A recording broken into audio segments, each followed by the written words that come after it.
There's cat hair all over all over this. Hi, welcome everybody. Thanks for joining me on this behind the scenes excursion.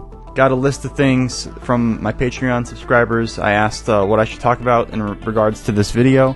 Motivations for the video. I was really inspired by kind of like the whole look of The Mandalorian, a lot of the technology that they incorporated in bringing that show to life. What I wanted to do was my own take on The Mandalorian. I wanted it to be a little more Blade Runner, a little more neon and intense.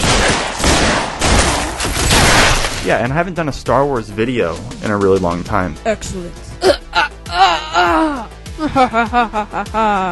Douchebag. So it was really cool to kind of jump back into that world and experiment. Bringing that whole seedy underworld alien shantytown to life was a really big accomplishment for me. I've never done a crowd scene of that scale before. It's definitely a big improvement from my past Star Wars animations.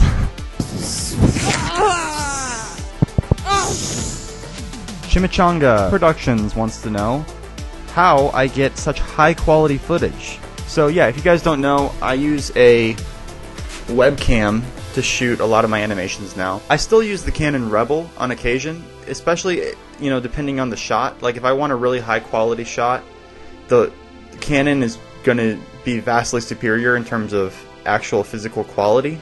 But in terms of the look, like the cinematic CinemaScope wide-angle view, the webcam is really great for that. And also with the webcam, you can put it directly into the scene and get these angles that are just impossible to get with a DSLR. You want to be able to animate the camera like it's a character in and of itself. I use this stuff, it's called Blue Tack. You can get it on eBay. And it's sticky, it doesn't dry out. And you can literally attach that to the camera and animate it as if it's a character moving throughout the scene. And it's so small, it allows you to get these angles and stuff without really tearing apart the set. So yeah, I basically just flood the set with light. I did the same thing with the Captain America Nazi Zombie video. Both of these videos, they kind of look like they take place at night, but really if you were to look at the set in reality, it's very lit. There's a lot of light hitting the sensor. Ideally, you want to have zero gain, because gain is just artificially brightening the image. What you want to do is bring your exposure down as low as physically possible. So if you can do that, you're going to get the highest quality from your webcam. VFX breakdown. Show Vegas timeline. Sound design. Okay. Yeah, in terms of the VFX, I spend a lot of time on, you know, like the actual animation probably only accounts for like 20% of my time. The rest of the time is spent either set building, setting up the shots, like lighting the scene for every shot, doing sound design. VFX takes up probably the most amount of time. So I spend a lot of time at my computer over here, hunched over like a gremlin, editing. Recently I got this laptop, which is really nice because I can actually take it out into the living room or take it to my bed and edit and hang out with my wife and baby, and it's a lot better. It's a lot better. I'm so glad I got this laptop because before I had like the trash can Mac, and you're just so stationary with a computer like that. If you can afford it, I would recommend getting a nice laptop for your editing because it just frees you up to live outside of your dark, dank studio room. It's really fun for me to edit because you can take a shot from pretty good to excellent. You can adjust all the colors. I have a lot of different plugins that I like to use. Like one of them is Selective Color because you can really fine-tune each individual color and decide how you want that to look without affecting the other colors. So I use that a lot to kind of get these like distinct looks that wouldn't be possible to capture in camera. I don't want it to completely fall back on the color grade, but the color grade just, I think, pushes it and it excels it in a way that is really fun. And then yeah, on the VFX side of things, I use Adobe After Effects for all my VFX work. It's a lot of just meticulous tracking, meticulous masking work. You know, you're kind of just doing repetitive motions over and over again. Another one I use a lot is tritone to kind of match the elements that I'm adding to the scene I'm working on. Doing VFX is like super fun because it's very low stakes. If you make a mistake, you can always Control Z or Command Z and get back where you were. Not like stop motion where if you fuck up, you're gonna really regret it. You're gonna regret it. Stop motion is very high stakes when you're in the trenches, whereas VFX is kind of more like laid back and chill. And I think that's also why I spend a lot of time in VFX, just because it's fun. It's a lot of fun. I always enjoy thumbing through the before and afters. You know, I post some of those on Twitter and Instagram just to show you like what it looked like before versus what it looked like in its final form. Yeah, let's talk about some more like practical stuff. When it comes to shooting the stop motion, I used a number of new techniques that I haven't used in the past. One of them being I shot the whole thing at 24 frames per second. And I know that sounds crazy, but a lot of it was on twos, meaning that I took 2 frames, 2 exposures for every 1 movement. So you'll notice a lot of the characters, a lot of the background characters especially, are walking around on twos. Essentially it's 12 FPS, whereas Mando and some of the more main characters may be acting or going about their business on ones, meaning a full 24 frames per second.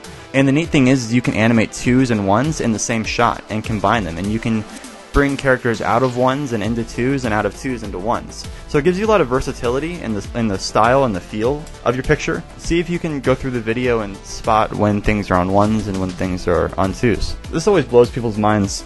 You can also use your comma and period button on your keyboard.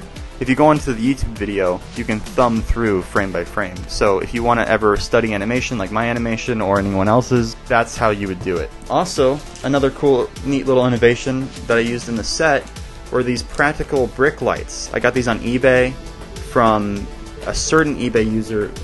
What's his name? Let me look him up for you guys. Cheap Price 313. So I'll put that up on the screen for you guys. These lights are a real godsend because they're built into the bricks. So they're kind of pre-made, prefabricated, and you can incorporate them into your set, and they're just USB powered. Let me plug this bad boy in. This is kind of a short one. My USB is pretty far away, but you get the idea. They light up. They look cool.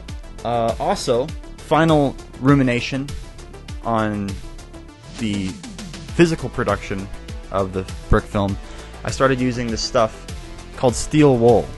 This is a trick I picked up from Stupid Buddy Studios. You have to be really careful because it is very easy to set things on fire with this. But if you are above the age of 18 and you use extreme caution when doing it, only use small amounts, you can create a mini little explosion effect using this stuff. I'll give you a practical example of how this works. Grab a little bit. Try not to breathe it in too much. I'll put it in this little cup so you can see.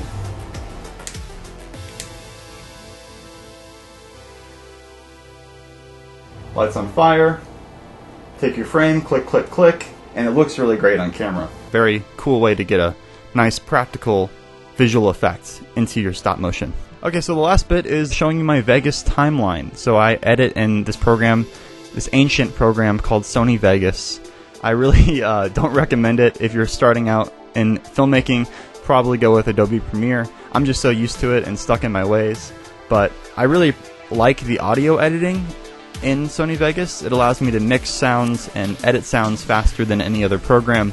So I do the physical cutting of the picture and the sound design in Vegas, but then I actually reassemble the cut in After Effects after the fact, after I've made all those decisions, and then I import the sound and just export everything from After Effects. But yeah, let me show you the timeline. Yeah, so this is the timeline, the editing timeline. Each one of these orange markers is a different shot, and then below this you'll see all of the audio layers. The entire auditorial range of the video. You'll see here, these are the music tracks. We found this really cool track on Pond 5. There's a link to this track in the description. A lot of the music I use in my videos, I just do a lot of searching on like royalty-free music websites, and then you buy the license to use it. You kind of look for music that inspires you. You go through a lot of duds until you find the right track. Then you just know right in your gut that it's the right one. Once I have the track, I kind of manipulate it and change it in ways where I feel like it would suit the video better. Hello. A lot of time, the music will actually inspire the animation. So you can create moments around the music rather than having a composer come in after the fact and try to create music around the moments. But yeah, that's the music. And then all the sound effects. Let me go ahead and turn off the music so we can hear just the sound effects.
Yeah, so just creating the sound effects, it's all about making sure you're getting as close to the vision you have in your head as possible. A lot of times it's about also just searching through sound effects and getting inspired from those sound effects.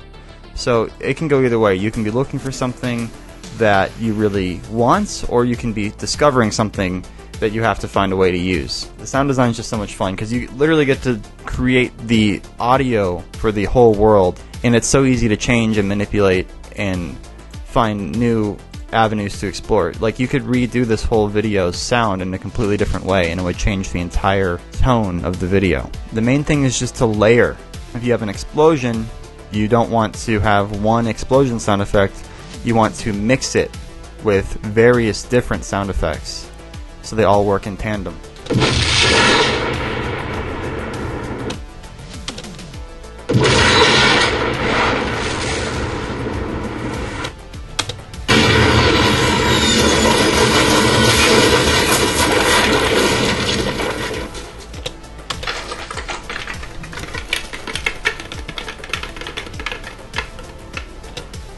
And finally, I want to introduce you to my good friend Gus. He is an animator, he's a Lego brick filmer, filmmaker. He did the CGI Razor Crest for this video, and he's so talented at it, he can actually make it look nearly photoreal. So yeah, I'll have Gus explain to you what that process was like.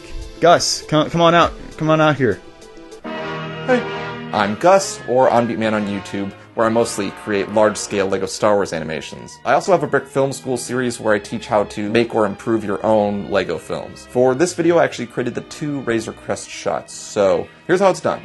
So this shot that I'm working on right now is actually pretty complicated for how simple it looks. The complications really came in with the ship flying past the camera, and the camera following it. Since the camera moves starts slow, speeds up as it gets closer, and then slows back down. It was actually pretty tricky to get that looking natural, because when just plopping, say, 3 or 4 keyframes, it looked a little bit too choppy on the transitions, a little bit too computer-like. So it took me a really long time to get the pan right, but then on top of that, the camera is technically dollying behind the ship, because you want to end on the back of the ship as it blasts off into space, or else the ship just like hits the camera or collides with the camera. You always know what it is in your head, but how do you make it look right on screen? So when collaborating on a project like this, honestly the hardest thing is just confidence. Knowing that my sensibilities are right for the project. Because how you start a shot, like this shot for example, Forrest just sent a clip of what the ship might move like. Okay, something about like this is the speed he wants the ship to be moving, so I'll emulate that in this ship move. But then I take my own artistic liberty to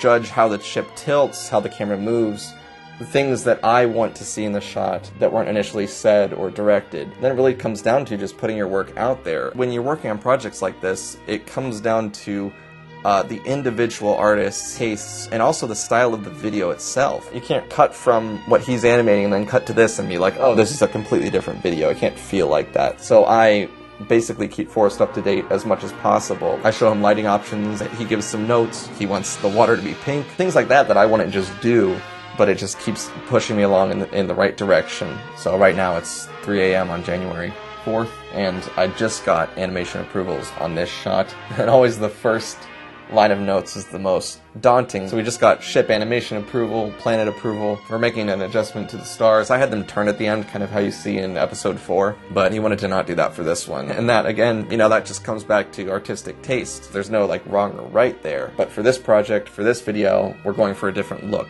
I'm very excited to see this ship rendered. It's actually pretty cool because I built this ship from scratch, 1 brick at a time, piece by piece. I built the thing, and now to see it flying around in a forest fire video. But it's also crazy because now the ship looks real. You keep having to remind yourself that that ship model doesn't exist anywhere but in your imagination and in the computer. And I'm super excited that that's where we have gotten to with independent animation. Actually being able to expand stories, make them larger, grander, do things that would be extremely difficult on a shoestring budget like all of us are working on. Guys, thanks so much for watching the Mandalorian video.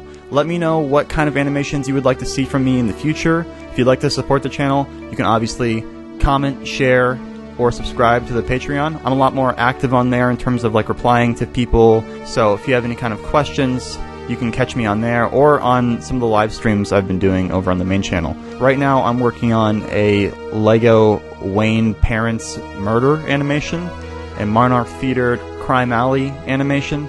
It's kind of a shorter video. It's more just a comedy skit video, so I don't imagine it will take very long. One final thing, if you would like to purchase the figures used in this animation, you can do so on my eBay right now. I'm holding a 7-day auction. They go to the highest bidder. These were the screen-used figures. The Mandalorian, Sarngun Wafliki, the baddie of the animation, the baby, and the stroller, of course, Baby Yoda. You can have your own custom Lego Baby Yoda with the little Dock-a-Tot, the floating Dock-a-Tot. And all the money earned from those eBay transactions will be going to a really cool organization called Stray Rescue. It is a non-profit dog rescuing operation in St. Louis, Missouri. I've donated to them in the past, and I've volunteered for them in the past, and they are just really cool people. If we can make some extra cash and send it their way, there are a lot of dogs and puppers out there in need, so I'd really appreciate if you would check out that eBay listing and maybe place a bid. So guys, that'll do it for this video. Thanks so much for watching. Follow me on Twitter.